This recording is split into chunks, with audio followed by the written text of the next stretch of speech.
Hello and welcome. This is the crash course on the mediation process as we teach it at the Common Sense Mediation Academy, which is the process adapted from the Alternative Dispute Resolution Institute of Canada's National Introduction to Mediation course. So we use the process PIECES, and that is an acronym. The acronym stands for Prepare, Identify Issues, Explore Interests, Create Options, Evaluate Options, and finally, Satisfy. Satisfy in the original PIECES stood for solve, but we found satisfy to be more encompassing of what we think that step means. So it is important to remember this is a crash course, so it's just going to be a short video to outline the process. If you have further questions or if you're interested in learning more, I really encourage you to sign up for our Introduction to Mediation 2-week module, which is taught online. But for right now, let's get into our process. So with any good process, you start with preparing. Now in the mediation process, prepare has a few different elements to it. So there is the what happens actually before your meeting, potentially before you even meet your clients, what your best practices are, and how to open the mediation. You want to think about things like setting the tone and setting expectations for your clients in that section.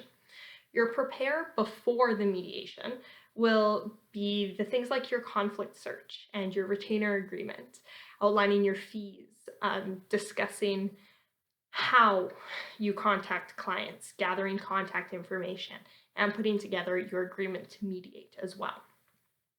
Those are all in the best practices area.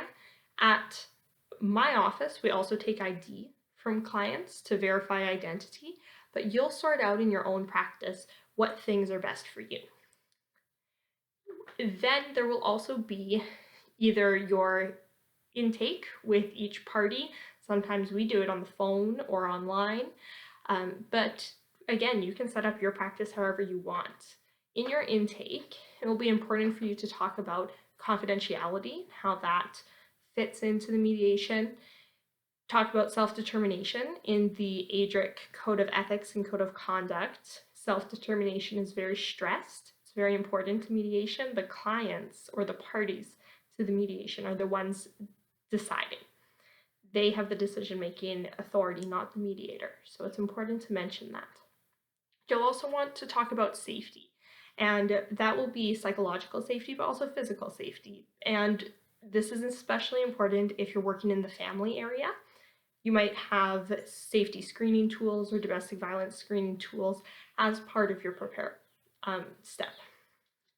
You'll also want to talk about if the mediation is voluntary. It might not be if you're doing court-ordered mediation, but generally mediation is voluntary.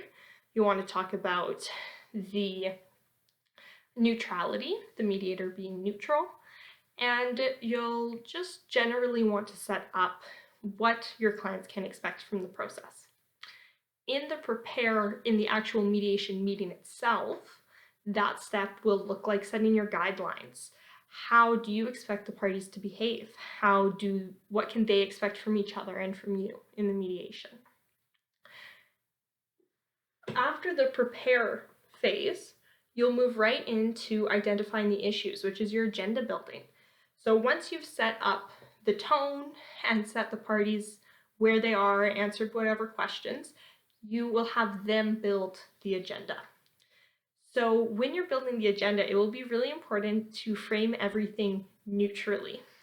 If you have one client, for instance, that says, we're here to talk about how Jeff is a jerk. Writing Jeff is a jerk is not very neutral on your flip chart. At our office, we use flip charts a lot. You don't have to, but writing your agenda right up on a flip chart will be helpful. You can all follow along together, but you want to frame it in a way that is not really up for debate, not really disputable. If two people are there to talk about a contract and it's really about payments, about money, just writing money sometimes is fine. You might want to put more details in. It might be a matter of style as well, But the identifying issues will really be getting statements from both clients and sorting out what the mediation will look like. Once you have your issues clearly outlined in the form of an agenda, you can move from, that's I, into E, and E is explore interests. Exploring interests is going to be the bulk of the mediation. That will take the most amount of time. This is also when you get to flex those good communication skills and ask lots of really good questions.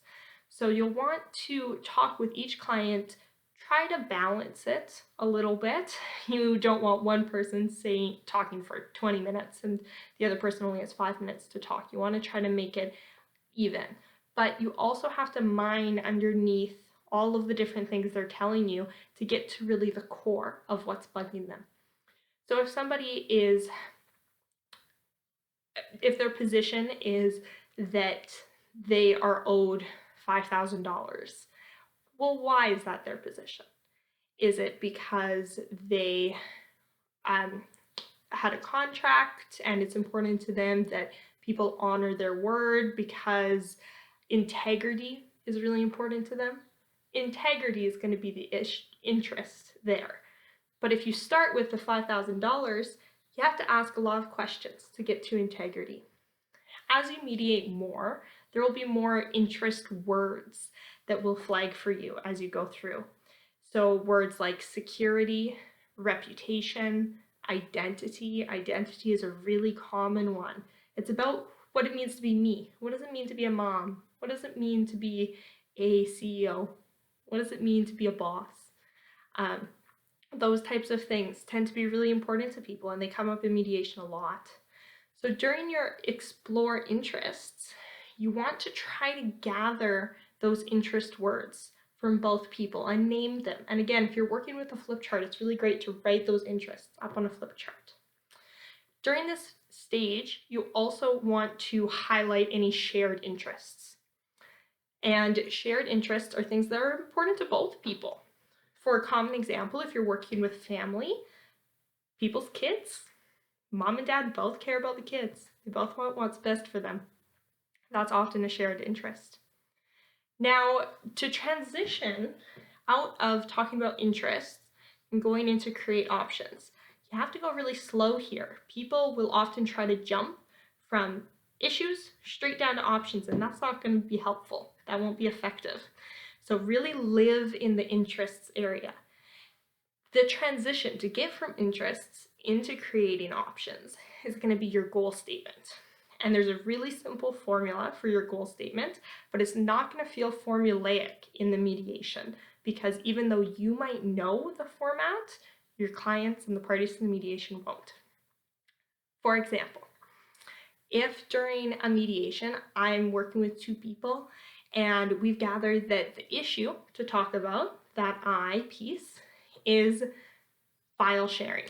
How do we do document sharing and file sharing in this context? And I have party one, we'll call her Stacy.